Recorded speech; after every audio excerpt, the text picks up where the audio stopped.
Ok, bueno, tenemos que un archivo, también conocido como fichero, si están leyendo libros hechos en España, es un recurso computacional para guardar datos en un dispositivo de almacenamiento.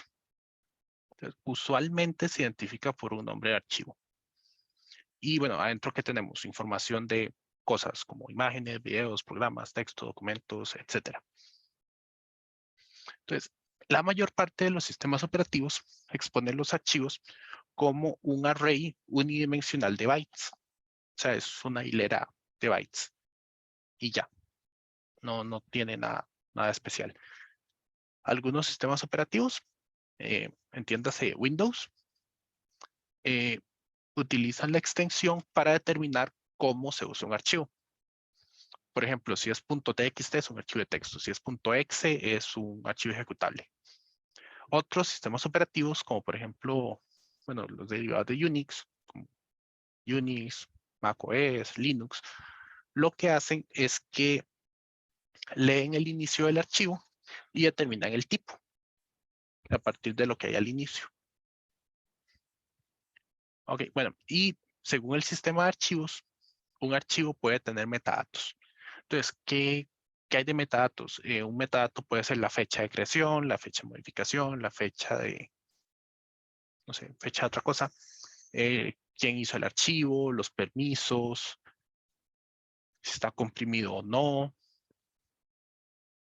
si es de solo lectura y cualquier otra cosa adicional al archivo puede estar en los metadatos. Pero eso es una propiedad del sistema de archivos, no del archivo.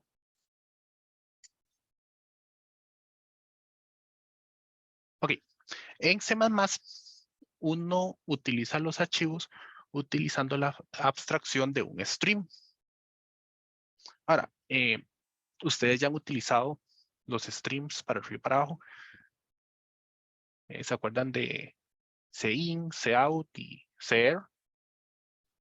Para escribir, leer de la salida estándar y entrada estándar. Bueno, un stream de archivos es exactamente igual.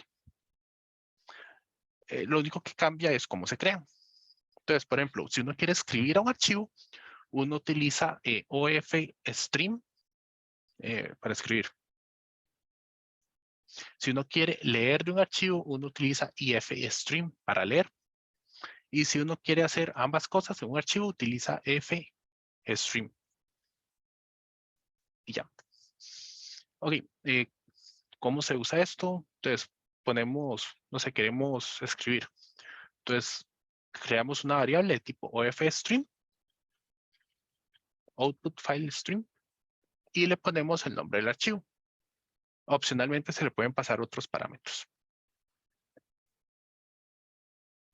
Posteriormente, escribimos al archivo, por ejemplo, le podemos pasar un string, como si fuera la salida estándar, y luego cerramos el archivo. Ahora, Una pregunta, profe. sí, Digamos que tengo un programa que crea el archivo, o sea, igual que lo tiene ahí, ¿me puede dar el error o, bueno, la sugerencia de que si quiero sobreescribir el archivo o crear uno nuevo, digamos que llamé dos veces al programa y entonces tengo filename.txt 1 y 2, o qué hace? ah, por default le cae encima, lo Y uno trunca. podría manejar eso de alguna otra forma. Sí, sí se puede. Eh, bueno, más adelantito vamos a ver unos flags. Por Ok. ejemplo, uno le puede decir que quiere escribir al final del archivo o que lo quiere sobreescribir. Eh, mira, eso no lo agregué aquí. La otra opción es utilizar las operaciones del sistema de archivos para averiguar si un archivo existe o no. Ok, gracias. Sí, eso Profe, me falta. Ah, sí. bueno, yo me acuerdo en Java había, bueno, cuando uno leía también lo hacían con esto de throw y catch. No sé si también deberíamos hacerlo así para cuando uno lea un archivo. O si ya lo tiene por dentro, tal vez. Sería lo ideal porque esto puede fallar. Ok. Y con el nombre del archivo, digamos, cuando usted lo quiere leer, funciona, bueno, esto que con otras cosas para modificar archivos uno nada más pone como, digamos, referente a la carpeta a la que uno tiene, digamos, como si fuese un repositorio, nada más como va a asumir que está ahí, ya luego usted lo pone, no sé, en el include o lo que sea, donde quiera que lo ponga. O hay Mm, que poner como toda la dirección, digamos, como pasaba, porque en Java sí me acuerdo que pasaba así como que hay que poner toda la dirección exacta desde el fondo de la computadora, no sé. Ambas opciones son válidas. Si no pone, o sea, si pone el path exacto, digamos, en un sistema Unix sería slash, no sé, home, slash, usuario, slash, eso va a abrir exactamente el archivo que usted quiere. Si lo hace más bien así, sin slash al inicio o sin C2 puntos, no me acuerdo qué, eh, lo hace relativo al directorio de trabajo actual. Entonces va a aparecer en el mismo directorio donde está corriendo el programa. Entonces, digamos, si por ejemplo yo tuviese esto en una carpeta source y tuviese eso, no sé, en una carpeta llamada, no sé, documentos o algo así, entonces pondría nada más documentos, file name, lo que sea, digamos, por ejemplo. Sí, lo puede hacer relativo a la ubicación actual y eso funciona. Ok, gracias. Y ya también funciona. Ah, ya también. Sí, Si no, yo tal vez es con lo que lo había hecho, ya no recuerdo con qué había sido, pero sí me acuerdo que solo funcionó con la dirección así exacta como el fondo de todo Windows ahí. Pero pues sí. sí, no, probablemente lo que le pasó es de que el programa estaba corriendo en un lugar que usted no se esperaba. Por ejemplo, si lo está corriendo desde el IDE, o sea, NetBeans o lo que sea, muchas veces la compilación se hace en otro folder, una carpeta temporal. Y ese es el folder actual de ese programa. Entonces, si usted crea un archivo, sí, relativo, probablemente se iba a hacer en la carpeta temporal, no en el folder de su proyecto, por ejemplo. Probablemente eso fue lo que pasó, que nunca lo encontró porque se hizo en un lado que no esperaba. Ok, bueno, gracias. Ok. Bueno, eh, les cuento algo. Este close es, ok, los archivos siempre hay que cerrarlos, siempre. Que si se dejan abiertos, entonces uno comienza a dejar file descriptors abiertos y el sistema operativo a cada programa le da una cuota de file descriptors.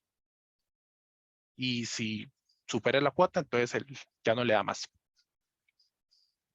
Ahora, se utiliza esto, un OFStream, eso es, y es una clase que tiene su destructor. Entonces, si se sale del scope, automáticamente va a llamar a close. Entonces, no es necesario llamar a close. Eso se puede hacer automáticamente. Sin embargo, siempre se recomienda hacerlo porque de esa forma puede manejar el mensaje de error en caso de que no se pudiera cerrar el archivo. ¿Por qué quisiera saber eso? Por ejemplo, que ustedes estén programando una base de datos y ustedes quieren tener la certeza de que el archivo ya se escribió en disco. Porque si no, podría tener pérdida de datos, por ejemplo. Entonces, depende de lo que estén haciendo, pueden manejarlo a mano para tener más control sobre el manejo de errores o dejarlo que esa mamá lo haga.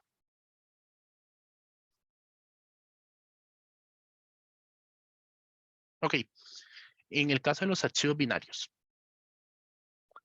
Eh, los archivos binarios sería un poquito diferente.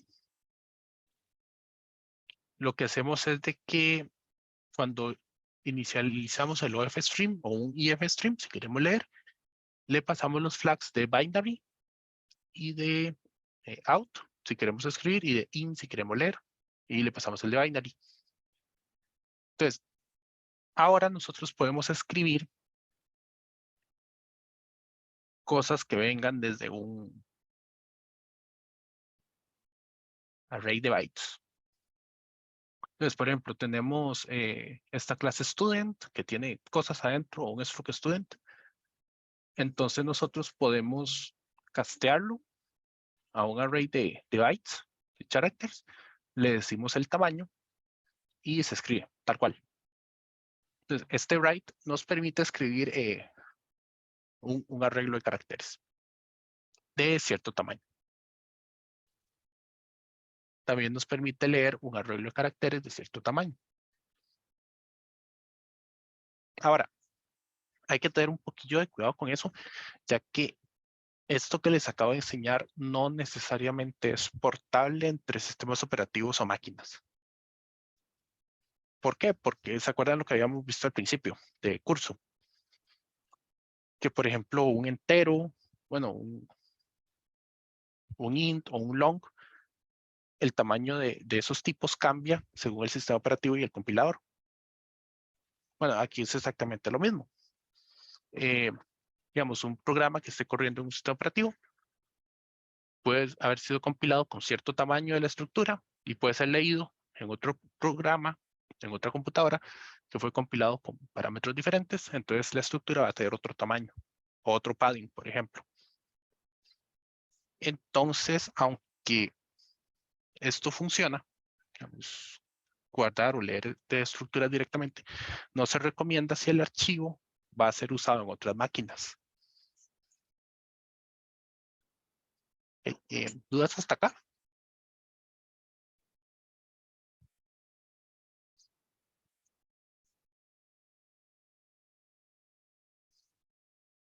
Okay. Bueno, esto que está aquí son flags que modifican el modo en que se crea el stream que abre el archivo. Entonces tenemos varios tipos de flags. Uno es in, que es para abrir para lectura, o sea que podemos leer. Out es que lo vamos a abrir para escribir. Binary es para activar el modo binario. At end lo que hace es cuando se abre el archivo, se mueve al final del stream, justo después de abrirlo. Entonces, digamos de que el archivo ya existía, entonces nos movemos al final del archivo y comenzamos a leer o escribir. Es diferente a append. Append lo que hace es que cada vez que vamos a escribir, se mueve al final del archivo. Si tienen dudas con eso, me dicen. Y finalmente tenemos truncate, que lo que hace es descartar el contenido del archivo. O sea, le cae encima. Ahorita, y respondiendo a la pregunta de Paula, la verdad no me acuerdo cuál es el default. Si el default es que falle o que lo trunque. Yo creo que el default es que falle. Que Si falles intenta, que, si intenta escribir a un archivo que ya existe, yo creo que por default falla a menos de que se abriera con truncate. ok, en ese caso lo sobrescribe con truncate. Sí, con truncate sí se sobrescribe. Ok. Entonces, precauciones al usar archivos. Bueno, uno, y es como probablemente más famoso, es el endianness.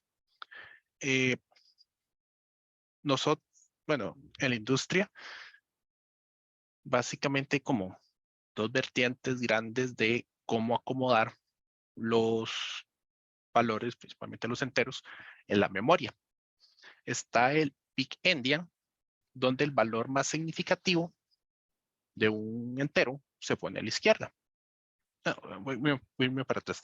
Digamos, si tenemos un byte, todo bien, un byte es un byte. Ahí no hay discusión. Pero, ¿qué pasa si tenemos un entero de 16 o 32 bits? Hay muchas formas de acomodarlo. Entonces, ciertas empresas decidieron que iban a poner el byte más significativo a la izquierda. Entonces, es lo que tenemos a la izquierda acá y se llama Big Endian. Entonces, si tenemos este numerito A0, 0A, 0B, 0C, 0D, entonces en memoria está literalmente así. 0A, 0B, 0C, 0D. Todo bien. Sin embargo, hay otras empresas que cuando diseñaron sus procesadores decidieron ser rebeldes y hacerlo diferente. Y lo hicieron al revés. Entonces, si tenemos ese mismo número, en estos procesadores en memoria se representa el byte menos significativo de primero. Entonces en memoria se escribe 0D, 0C, 0B, 0A. ¿Dudas hasta acá?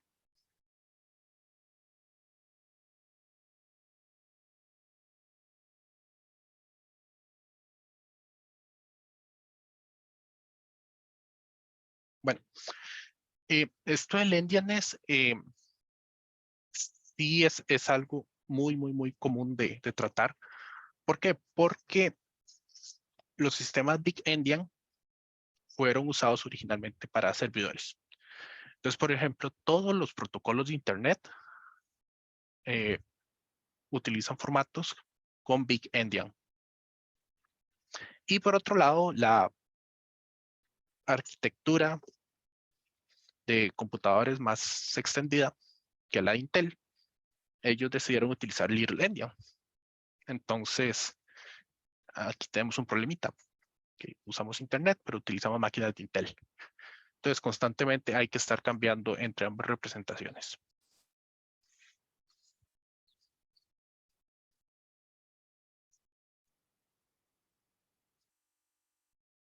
Okay. Profe, una pregunta, digamos, Sí, a la hora, o sea, a la hora de voltear, dependiendo del tamaño, se va a voltear como de dos en dos o tipo de cuatro en cuatro, un solo, ya es como, o según digamos si es tamaño de palabra o palabra doble, o dependiendo. no depende del tamaño, digamos, un Int32 lo que hace es girar los 4 bytes. O un Int64 gira 8 bytes. Ok, por ejemplo, uno más pequeño podría ir de dos en dos directamente. Si es de 16, sí sería 2. Y si ya directamente es así el byte, entonces va normal como el big ending. Si es un byte, sí se deja igual. Ok, yes. Sí, sí, de hecho, este es un asuntillo de cuidado porque cuando vayan a guardar archivos o leerlos, usualmente el formato tiene que especificar el endian, porque si no, no va a saber cómo leerlo. Entonces, a veces uno lo que hace es de que decide, no, yo voy a guardar todo Little Endian o Big Endian.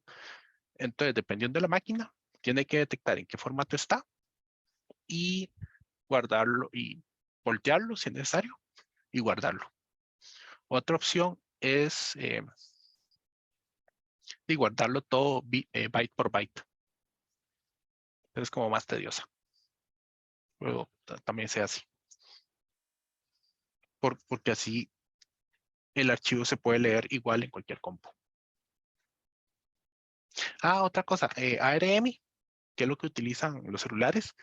Algunos ARM son Big Endian y algunos son Little Endian y algunos procesadores incluso pueden ser ambos al mismo tiempo.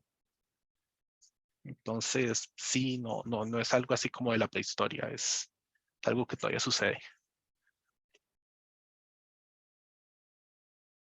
Okay, ¿dudas con el Endianness? Y si uno leyese, digamos, una string, entonces se pondría, digamos, igual, como si fuese de tamaño carácter, se guardarían en ese orden, digamos. Sí, un string es diferente. De hecho, es la filmina que sigue. Ok. Este Endianness es nada más para números, para enteros, digamos.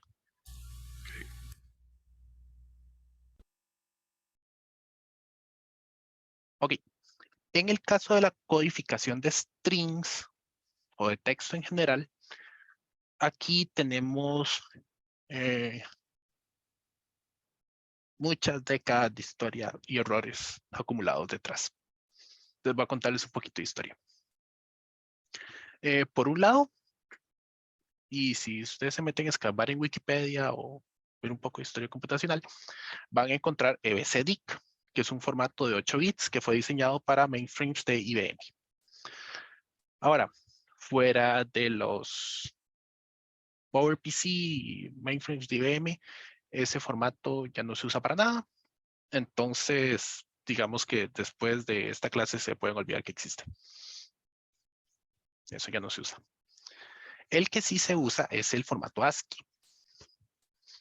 Ahora, ¿qué pasó con ASCII? La historia de ASCII viene de más atrás, viene de los telégrafos. Entonces, en usos de telégrafo, habían diferentes formatos para representar las letras. Tal vez ustedes han escuchado hablar del código Morse, es algo similar, solo que el Morse está hecho para seres humanos. En el caso de los formatos de telégrafo, eran, bueno, diferentes, más compactitos, que básicamente se querían representar solo 26 letras. Entonces, cuando se diseñó ASCII, y prácticamente el mayor uso eran telégrafos. Entonces los telégrafos tenían que seguir sirviendo, quería agregar alguno que otro símbolo. Entonces quedaron con un formato de 128 caracteres, que caben 7 bits.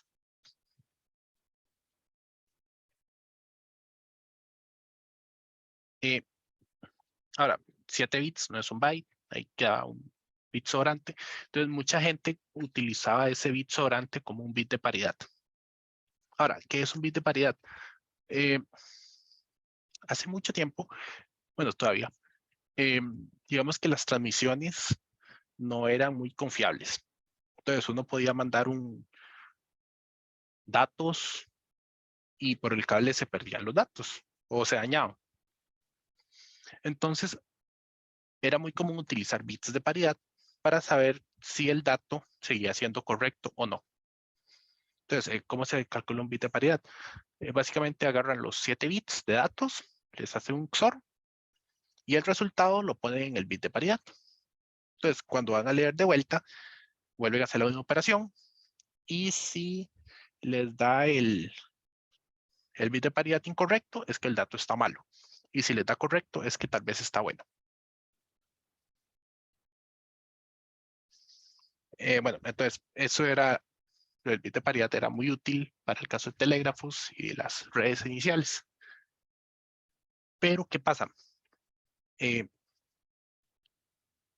Con eso no nos alcanza. O sea, nosotros, en el caso de nosotros que hablamos español, tenemos un idioma que tiene tildes, que tiene una ñ, y eso no, esas letras no están en el ASCII estándar. Y bueno, hay otro montón de países que también usan computadoras, de otros alfabetos. Y todos esos alfabetos no están en el ASCII estándar. O sea, imagínense solo la cantidad de Hanzu o de kanjis que utilizan en China o Japón. Eso no cabe en 127 valores. Entonces, bueno, ¿qué sucedió? En el caso de Europa, existe más variedad de letras, pero todavía son poquitas. Entonces, la gente comenzó a extender ASCII con otras letras del alfabeto latino. Por ejemplo, en Windows, se creó el formato Windows 1252, aunque también es conocido como el ISO 8859-1, que extiende el ASCII estándar con letras del alfabeto latino. Entonces ahí tenemos las tildes y la ñ y otro poco de cosillas. El euro y cosas así nuevas. Ahora, este ISO 8859-1 sirve para idiomas de Europa Occidental. O sea, España, Inglaterra. ¿Qué pasa con los idiomas de Europa del Este? Que tienen simbolitos diferentes. Bueno, entonces esos simbolitos no nos caben en estos 256 valores. Entonces lo que hacemos es que creamos nuevas tablas. Entonces también existe el ISO 8859-2, 8859-3, 4 y otro montón, que satisfacen las necesidades de cada uno de los mercados diferentes de de los usuarios. Ahora, claramente esto es un caos, ¿verdad? O sea, no es posible que para leer un simple archivo de texto uno tenga que estar pensando en qué país lo hicieron para poder adivinar con qué tabla lo tiene que traducir para poder mostrárselo al usuario. Entonces, se creó el UTF-16, que tiene 2 bytes por carácter. Eso permite 65.536 valores diferentes. Y la ventaja es de que ya ahora sí podemos representar las letras asiáticas, los caracteres asiáticos, que antes no cabían. Por aquello, del lado de Asia también existen otros formatos diferentes que no mencioné acá. Existen montones. Todo eso ha sido un caos. Y también existe el UTF-32, que utiliza 4 bytes por carácter, que ya permite ahí como 4.000 millones de valores. Ahora, ¿qué pasa? Estos formatos son viejos. Y recuerden que las computadoras hasta hace poco tenían poquita memoria. Entonces, dice, estamos hablando de un UTF-16 que desperdicia un montón de espacio. Si estamos haciendo, digamos, guardando strings de lenguaje latinos, o un UTF-32 que desperdicia aún más espacio. Y eso es malo, a la gente no le gusta, está desperdiciando memoria. Entonces, eso hizo que estos tablas individuales, como la ISO 8859-1, se extendieran un montón hasta el día de hoy. Sí, por ejemplo, el UTF-16 se utiliza en Java y el UTF-32 me parece que es la codificación por defecto de .NET. Ahora, estos formatos no son muy útiles, que digamos. ¿Por qué? Porque gastan memoria. Y aparte no son compatibles con el ASCII original. Entonces, ¿qué pasó?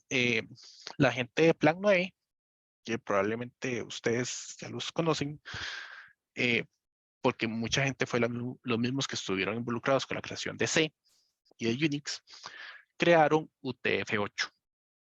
Entonces, ¿qué es UTF-8? UTF-8 es un formato de texto de largo variable. Entonces, ¿qué ventajas tiene? La primera es compatible con ASCII. Entonces, cualquier texto que utilice valores ASCII es UTF-8. Entonces, eso es una gran ganancia, en especial porque recuerden que esto fue hecho en Estados Unidos. Entonces, y ganó localmente, digamos. La otra ventaja es de que es de ancho variable. Entonces, si ustedes no utilizan, bueno, no necesitan todos los valores, este es un formato más óptimo. Entonces, UTF-8, ¿cómo lo logra? Básicamente, bueno, en los primeros 7 bits los trata como ASCII. Entonces, el octavo bit, si está apagado, es un ASCII. Si está encendido, lo que hace es decirle, así como, ocupo otro byte. Entonces, en el siguiente byte, se escriben los valores necesarios para representar, bueno, más valores por arriba de 127. Y así sucesivamente. Entonces, es un formato de ancho variable. ¿Dudas hasta acá? No entendí cómo funciona eso del ancho variable. Ese uno, en el caso de que esté encendido, digamos, Ujú. ¿cómo se transforma a lo que yo quiero? Existen tablas de traducción. O sea, ya eso sería ver el estándar Unicode que indica cómo se transforma. Lo que Ok. especifica el UTF-8 es de que si el primero, si el primer bit está encendido, entonces quiere decir que este carácter requiere otro byte. Y si el primer bit del siguiente también está encendido, entonces ocupa otro byte y así sucesivamente. Ok. Entonces, eso permite no tener, digamos, un desperdicio constante de bytes, como en UTF-16 o 32. Y el, ¿cuál es el que no se usa ya? Perdón. MSDIC, Ok. eso solo se utiliza en sistemas muy raros de IBM. O sea, probablemente si ustedes van a un banco, a Links, tal vez encuentren algo así, pero es muy raro, Ok. muy raro. Gracias.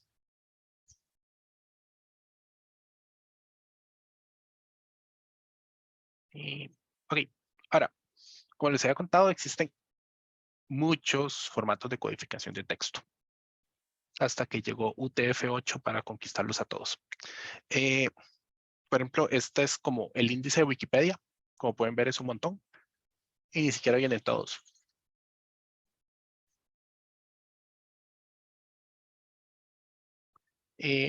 Ok, entonces, ¿por qué hay que tener cuidado con la codificación de texto? Yo no sé si ustedes desde hace cuánto usan Internet.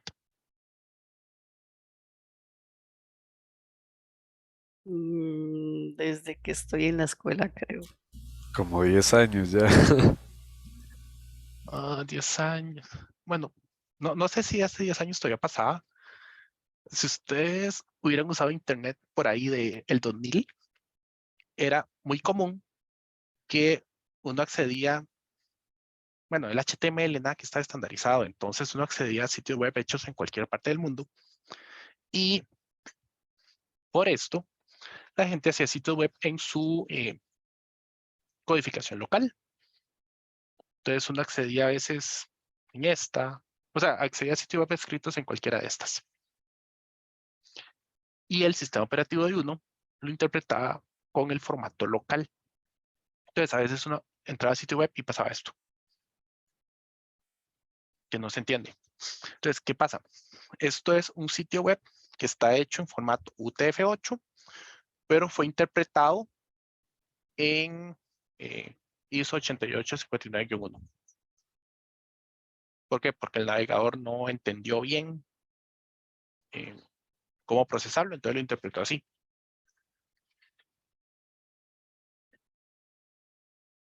Entonces, eso es terrible para la experiencia del usuario. De hecho, los navegadores tienen un montón de lógica para poder detectar qué codificación tiene un sitio web.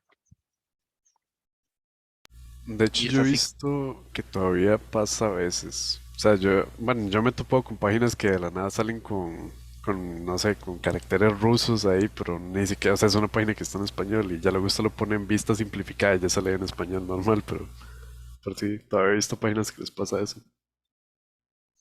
Sí, eso grande que es súper común. De hecho, si usted lleva un curso, por ejemplo, de recuperación de información con Casasola, o bueno, también lo da, ay, se me olvidó el nombre de ese profe. Bueno, si ya en recuperación de información, van a tener que arañar la web y descargar sitio web para indexarlos. Y resulta que hay muchos sitios web que tienen formatos, bueno, codificaciones raras, o dicen que tienen una codificación, pero en realidad utilizan tal otra, o, o simplemente están malos. Por ejemplo, para mi TEFIA yo me encontré sitios web que utilizan como que codificaron UTF-8 dentro de UTF-8 dentro de UTF-8, que son varas que no siguen ningún estándar, eso está malo, pero sí, así lo usan. Y el otro asunto es de que los navegadores, ay, ¿sabes? Perdón, mi gata se paró en el teclado. Ya. ¿Qué estaba contando?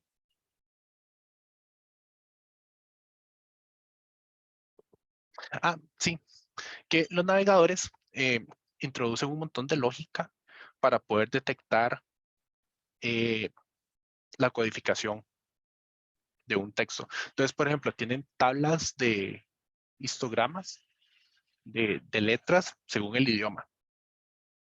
Entonces hacen comparaciones como, este sitio web parece ser de tal idioma o tal idioma.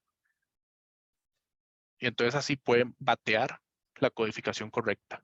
Es bastante complejo y todo eso porque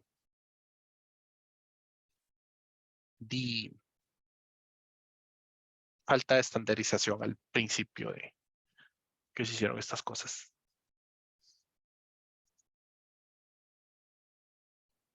Ok. Bueno, aquí hay más ejemplos de qué pasa si se codifica mal.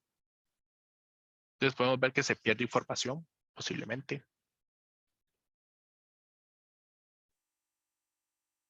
Ahora, la recomendación actual es que si pueden, todo háganlo en UTF-8. Un sitio web en UTF-8, el código fuente en UTF-8. No utilicen el ASCII de Windows. Todo, UTF-8 para todo. Esa es la solución actual. Ok. Otra cosa con lo que hay que tener cuidadillo, tal vez ustedes ya lo han visto con sus compañeros, si están trabajando en sistemas operativos diferentes, es que Windows y los Unix utilizan saltos de línea diferentes.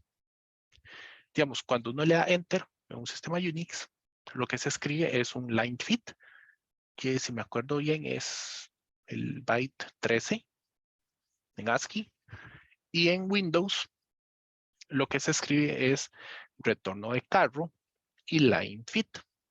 Entonces es el byte 10 y el byte 13, si recuerdo bien. Ahora, esto es histórico. De hecho, el motivo real es como un poco de vergüenza. ¿Alguien sabe por qué pasa esto? Por las máquinas de escribir, ¿no? Ujú.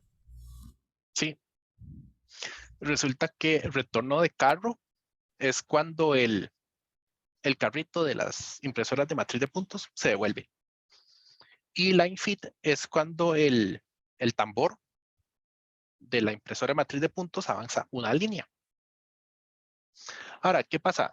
Con las máquinas muy viejas, y las impresoras eran como, bueno, las impresoras siempre han sido más lentas que las compus.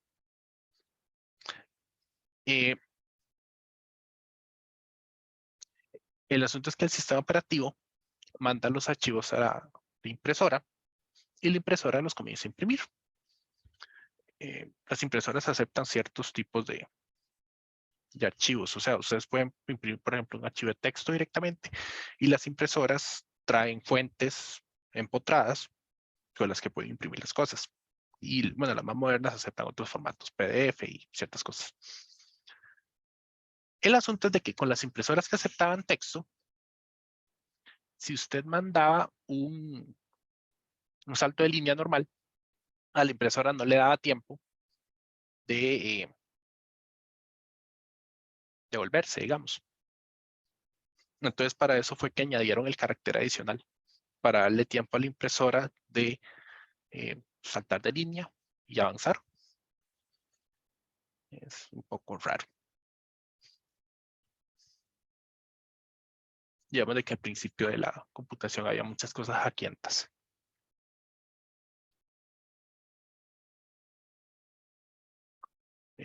Ok, otro detalle que hay que tener en cuenta es el tamaño del buffer. Uno usualmente nunca escribe directamente al disco, sino que uno escribe a un buffer en memoria. ¿Por qué? Bueno, los discos duros y, bueno, los discos duros rotatorios o los discos de estado sólido usualmente se acceden por sectores. Tradicionalmente es de 512 bytes, pero algunos discos duros modernos son de sectores más grandes. Entonces, ¿qué pasa? Un sector, cada vez que se escribe o se lee el disco duro, se escribe un sector completo. O sea, todos los 512 bytes son sobrescritos o leídos. Entonces, ¿qué pasa? Si usted quiere escribir un byte, es mucho desperdicio escribir todos esos 512 bytes. Es mejor esperarse. Bueno, en los discos duros viejos no era tanta bronca porque simplemente era lento. En los sistemas, perdón, en los discos duros de estado sólido, eso sí es un problema porque los discos duros de estado sólido tienen un límite de escrituras. Entonces, si ustedes están escribiendo un byte y lo escriben al disco duro, están perdiendo un sector completo. Están perdiendo una escritura del sector completo. Entonces ahí lo que pueden lograr es de que el disco duro se dañe. Ya no se puede volver a escribir al disco duro. Entonces por eso es que se utilizan los buffers. Entonces uno escribe a un buffer y cuando el buffer se llena, entonces se escribe al disco en segundo plano. Entonces, si, por ejemplo, si se va la luz, es posible que se pierdan los datos que están en el buffer. De hecho, bueno, en realidad hay buffers por todo lado. De hecho, los discos duros tienen su propio buffer. Entonces, a veces cuando uno cree que se escribe el disco, en realidad todavía no. Sino que el disco escribió un buffer interno y ahí va escribiendo al lentito. Bueno, si uno quiere forzar la escritura al disco, uno utiliza el comando de flush. Eso lo que hace es que le dice que lo que tengo ahorita, escríbalo. Que está medio sector, no me importa, escríbalo. ¿Para qué se usa? Por ejemplo, los datos más críticos de bases de datos. Entonces, yo no me quiero, no sé, digamos de que me puse una startup que tiene la competencia de Twitter y yo quiero escribir los tweets nuevos porque hay que escribirlos en algún lado, pero como todavía no tengo muchos usuarios, y todavía no me escriben suficientes tweets, entonces no lleno el buffer, entonces no se escribe. Entonces, si yo quiero forzar que se escriba una vez, utilizo flush.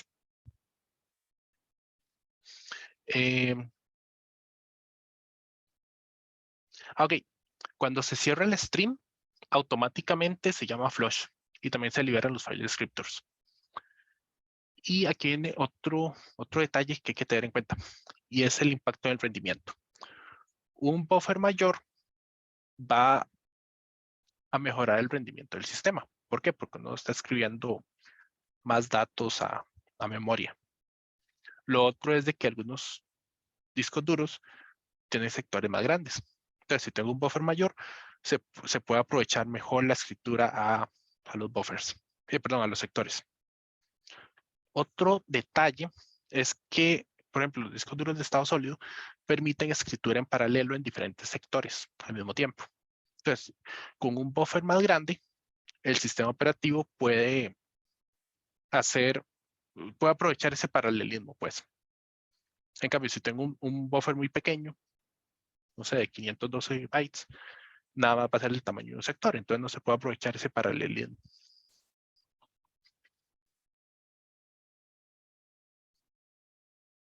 ¿Dudas hasta acá?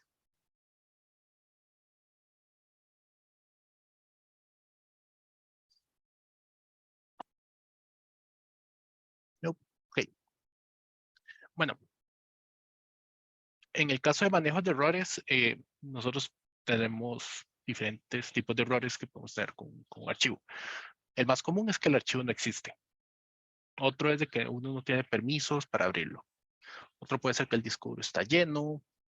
A veces también puede suceder que hay varios programas que están intentando abrir el mismo archivo al mismo tiempo o que no se pudo escribir.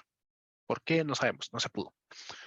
¿Por qué no se podría? Por ejemplo, que el sistema de archivos es de solo escritura, que estamos intentando escribir un archivo que está en un CD, por ejemplo, que no se puede escribir, o que el archivo no existe, o que el usuario desconectó la llave. Pueden pasar muchas cosas. Entonces, este es, bueno, un resumen de la clase de errores contra los que hay que protegerse. Y, bueno, el manejo de errores se hace contra el cache. Bueno, y dependiendo del sistema operativo, también hay APIs especializados para consultar cosas. Entonces uno puede hacer preguntas sobre el sistema de archivos, sí, etcétera. Ahora, bueno, eso no lo metí en la filmina, pero en sistemas operativos como tipo Unix, o sea, por ejemplo, FreeBSD, Linux, Mac, hay muchos dispositivos que se exponen como un archivo. Entonces, que querés imprimir algo, existe un archivo donde uno puede escribir ahí y se imprime. Que, qué sé yo, que uno quiere acceder a un disco duro. Por ejemplo, en Linux, ustedes se meten al dispositivo que está en... ¿Dónde era? DHD0 o algo así. Ese es un archivo que representa el disco duro completo. No como sistema de archivos, sino el disco como tal. Y existen otro montón de dispositivos que son expuestos como un archivo. Entonces uno puede leer y escribir a esos archivos y hacer cosas con el sistema. Por ejemplo, en Linux hay una parte del sistema de archivos que expone los programas que están abiertos. Entonces uno puede ir a escarbar por ahí y ver cuánto tiempo lleva abierto, cuántos files escritos tienen abiertos. Puede leer el identificador del programa. Son cosillas que puede hacer manejando archivos en Unix. En Windows no existe esa flexibilidad. Ok, patrones. Un patrón muy común a la hora de trabajar con archivos es leer y escribir un stream hacia otro stream. Eso se llama como hacer pipes. ¿Para qué queremos esto? Bueno, para hacer codecs. Entonces, por ejemplo, uno puede implementar un stream que lo que hace es que comprime datos o descomprime datos, o que aplica encriptación o que desencripta, o que hace cierto procesamiento al vuelo. Entonces, en general es para asuntos de recodificación. Entonces, ¿qué pasa? Digamos que estamos haciendo un programa que va a guardar un archivo y también lo quiere comprimir. Entonces, uno no hace la lógica de compresión mezclada con la de guardar el archivo, sino que uno guarda a un stream y ese stream lo redirecciona a un stream que haga compresión. Y ese stream que hace compresión lo redirecciona a un archivo. Entonces, con eso cada stream hace solamente una cosa.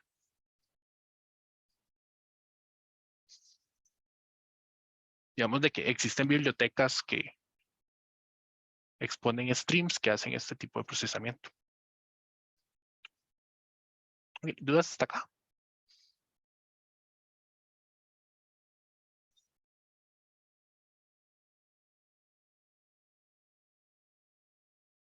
Ok.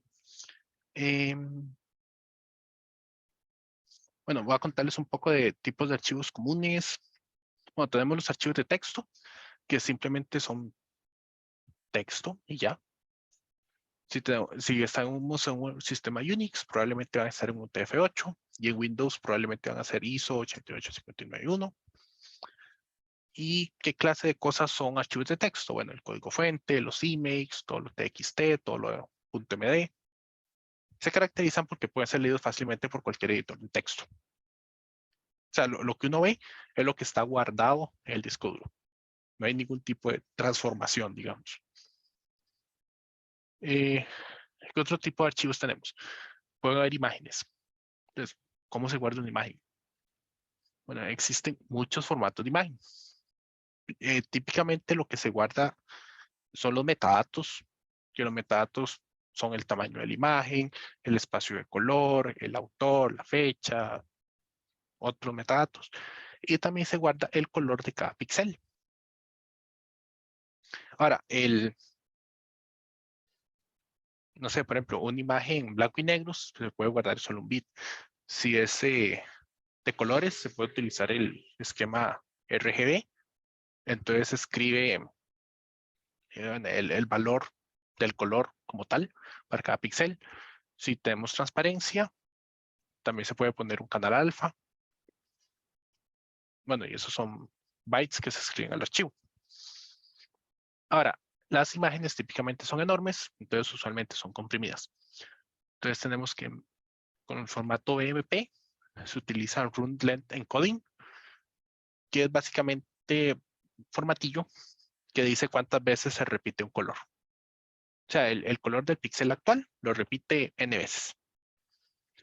En el caso de GIF, tenemos el formato LZW.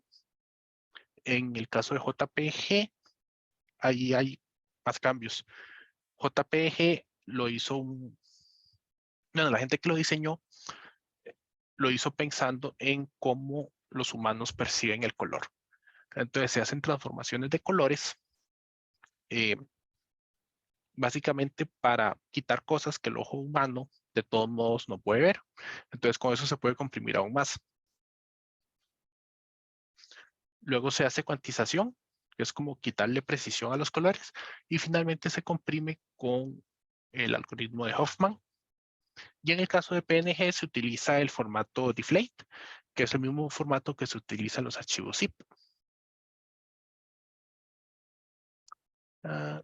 Que en el caso de los sitios web, son documentos de texto plano, solamente que, bueno, es un lenguaje de marcado de hipertexto. Entonces tenemos marquitas que nos dicen cómo renderizar el documento.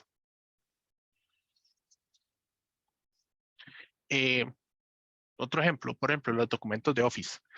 Si tenemos un documento que es docx, pptx, xlsx, esos archivos en realidad son un archivo zip. Entonces, internamente tienen un montón de archivos XML que describen el contenido. Y, por ejemplo, si tienen multimedia, también se escribe en el zip.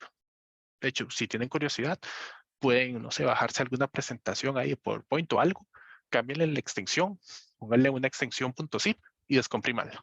Entonces van a ver que vienen un montón de archivillos ahí que dicen cómo es el documento.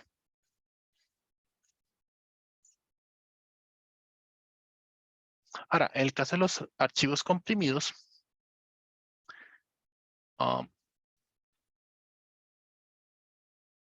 ¿por qué se pueden comprimir archivos? O sea, ¿cómo se comprimen?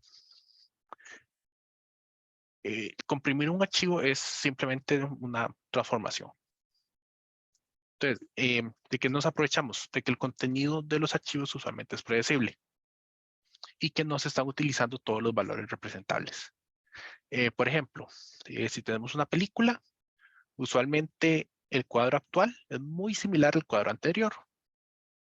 Si tenemos un documento de texto, usualmente el texto utiliza las mismas letras de forma recurrente.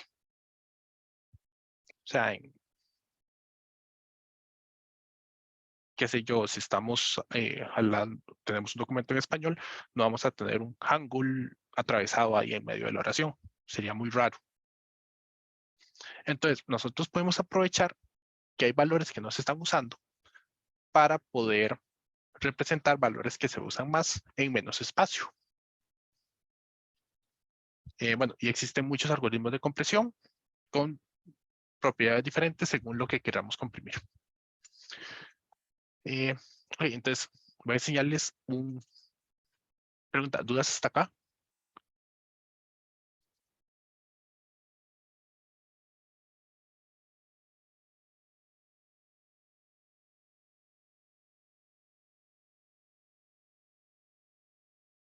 No.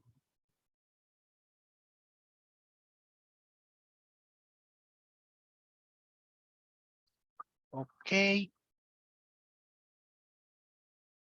Bueno, voy a enseñarles un ejemplo de cómo comprimir datos utilizando el algoritmo de Hoffman, que es como un algoritmo simple, se puede poner en PowerPoint. Entonces, vamos a comprimir en este caso la oración la casa de mamá. Solo eso. Entonces, el primer paso del algoritmo es que contamos las frecuencias. Entonces, contamos cuántas veces se utiliza cada letra. Entonces, la L se usa una vez, la A 4 veces, el espacio en blanco 3 veces, y así vamos. Después de eso, lo que hacemos es que ordenamos los símbolos por frecuencia. Entonces, de mayor frecuencia a menor. ¿Dudas hasta acá?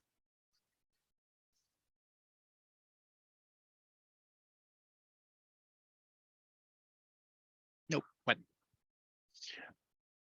Después lo que hacemos es que vamos a unir los nodos, vamos a escoger los dos nodos que tienen la menor frecuencia y los vamos a unir. Entonces, en este caso era E y A tilde. Entonces, creamos un nuevo nodo que tiene E y A tilde y 2 de frecuencia. y S y D los unimos y tenemos SD con 2 de frecuencia. Y LC y así vamos. Luego, bueno, seguimos uniendo nodos. Entonces ahora tenemos SDEA tildado con 4 y MLC con 4. Y el espacio en blanco tenía 3 de frecuencia, entonces hasta ahora es el menor, el que tiene menos frecuencia. Todo lo unimos por acá y creamos este nodo. Y nos falta la A, que se va a acomodar por aquí junto con este 4. Entonces creamos este nodo con 8 de frecuencia y lo unimos en un supernodo con 15 de frecuencia. Entonces, si queremos representar las letras del mensaje, simplemente recorremos este árbol y utilizamos eso como la representación en bits. Por ejemplo, si queremos representar la A, entonces empezamos acá, entonces tenemos 0, 0. Eso es una A. Si queremos representar una D, la D está aquí, entonces vamos 1, 0, 0, 1. Entonces, con este esquema, utilizamos menos bits para representar cada símbolo. Y en particular, los símbolos más usados utilizan una hilera de bits más corta.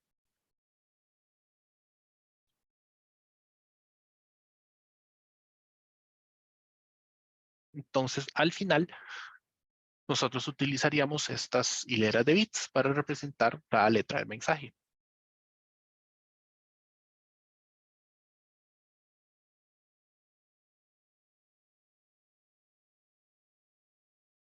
Y el mensaje quedaría comprimido de esta forma. Digamos, comenzamos con un mensaje de 15 letras y terminamos con un mensaje de 5 bytes y medio. Ahora, aquí hace falta, por supuesto, que hay que guardar la tabla de frecuencias, ¿verdad? Y todo eso. Usualmente en archivos más grandes eso se compensa, entonces el encabezado no ocupa tanto espacio. Entonces, este era como un pequeño ejemplo de cómo se pueden comprimir cosas.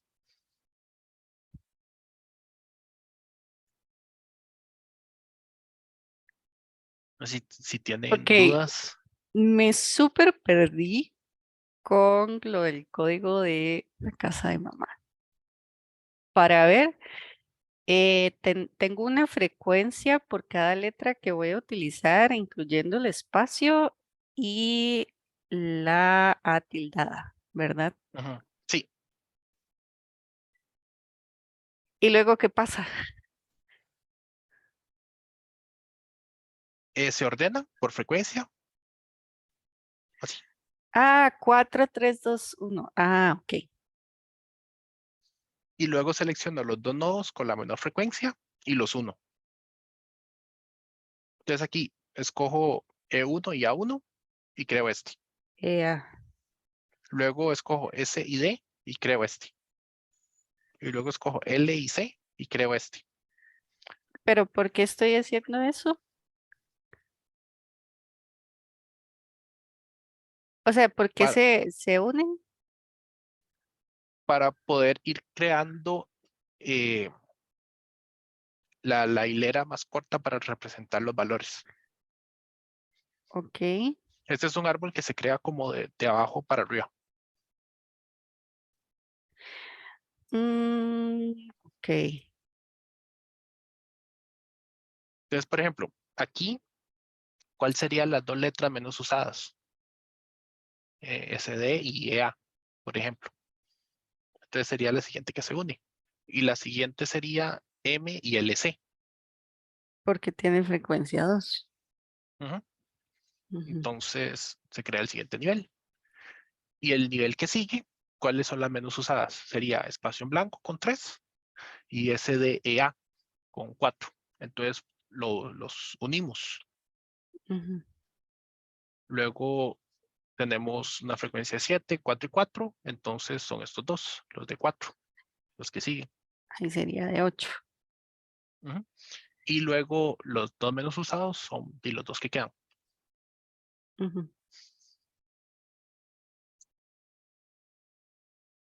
Y esto se usa ok, ya tenemos el árbol formado. Entonces ahora podemos hacer caminitos. Por ejemplo, qué letra quieren buscar?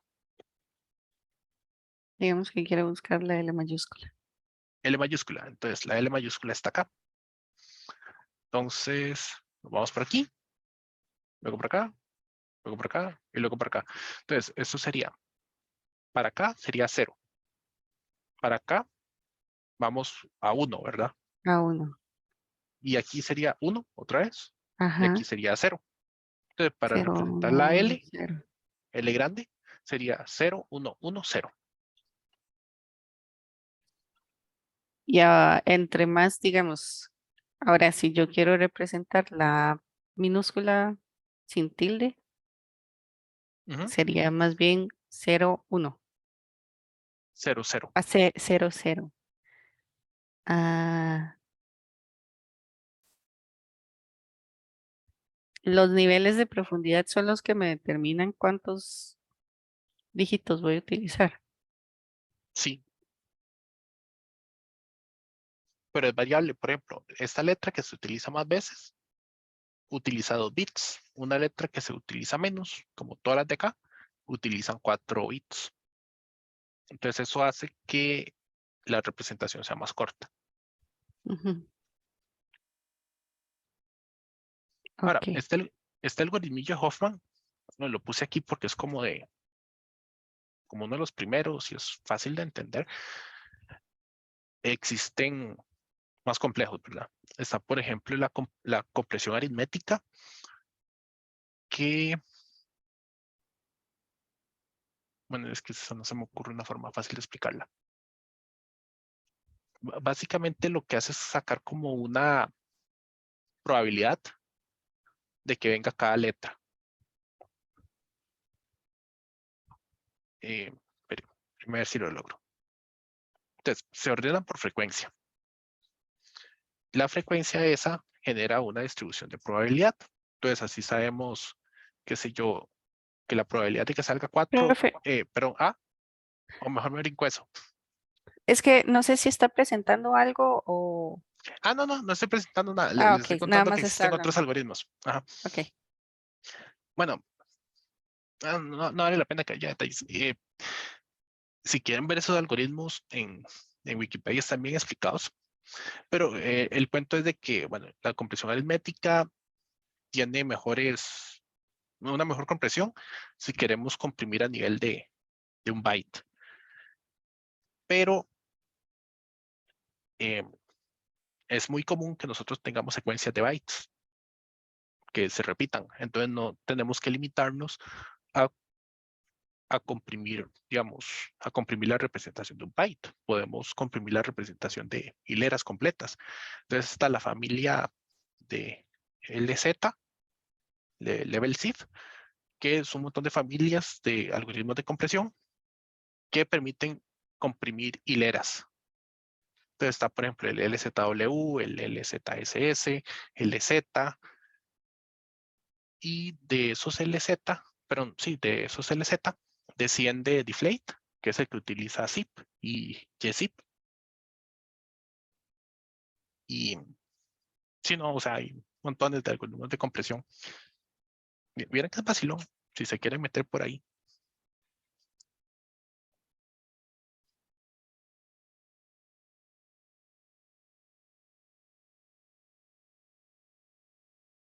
Sí, nada más les quería contar eso para comentarles que es así como, y que son cosas que uno programa y ya no es así como mate muy volado, cosas ahí raras que se hacen en el disco duro. Nada más transformar los datos y ya.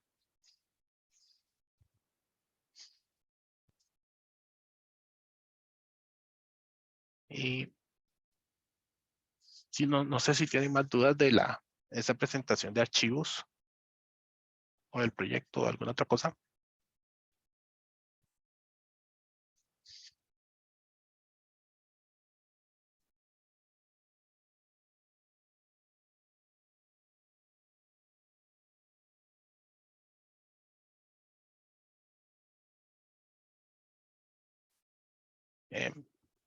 Y si no, yo creo que podemos dejar la clase por aquí.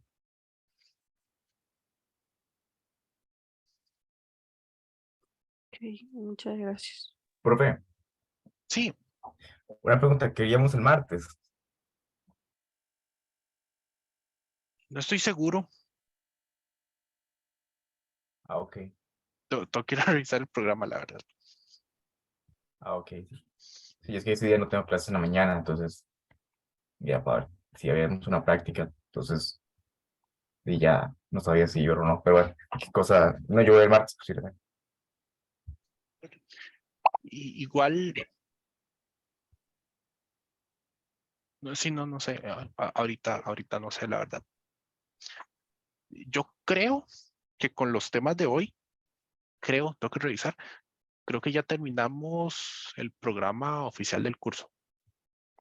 Entonces, lo que yo quería ver después de que termináramos era, bueno, cosillas que no están en el programa, como por ejemplo, cómo utilizar un depurador, cómo hacer perfilado de programas. Eso es básicamente, por ejemplo, ver, digamos que ustedes están haciendo puntitos, tienen inteligencia artificial y ven que dura toda la vida. Entonces, investigar en qué función es que el programa está perdiendo tiempo para ir a optimizar esa función y no estar bateando.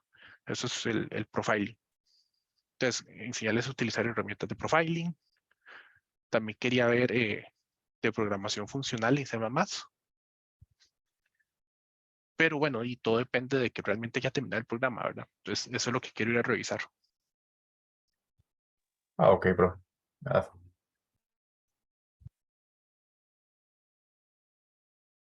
No sé si hay más preguntas, comentarios, quejas, sugerencias, cupones de Uber Eats, no mentira. Está caro todo, profe. Sí, me diga. ¿Y cómo le fue con con la presentación esa? Ah, súper bien. Bueno, esa fue como hace 15 días, pero sí, súper bien. Ah, fue pucha. ¿Y su mamá? ¿Cómo está? Ah, bastante bien, por dicha, ya ahí recuperándose. Ah, Yo creo que me bastante bien alegro, me porque le alegro. tuve que quitar unas frituras. Y esas cosas pasan. A veces veo a mi mamá llevándose los chicharitos para la cama. Sí, no, Ah, bueno, pero me alegro, profe. gracias.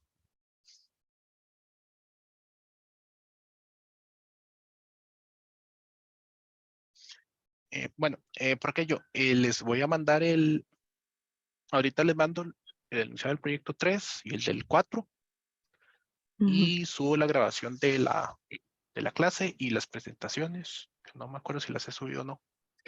Tengo que revisarlo. Solo una es la que tiene el error. Ah, ok, voy a revisarlo y la vuelvo a subir entonces. La excepciones fue. Sí, Ah, ok, súper. Entonces bueno, ya ahorita lo subo. hasta Bueno, hasta luego, luego. profe. hasta luego, profe. Feliz fin de. Igual. Hasta luego, gracias.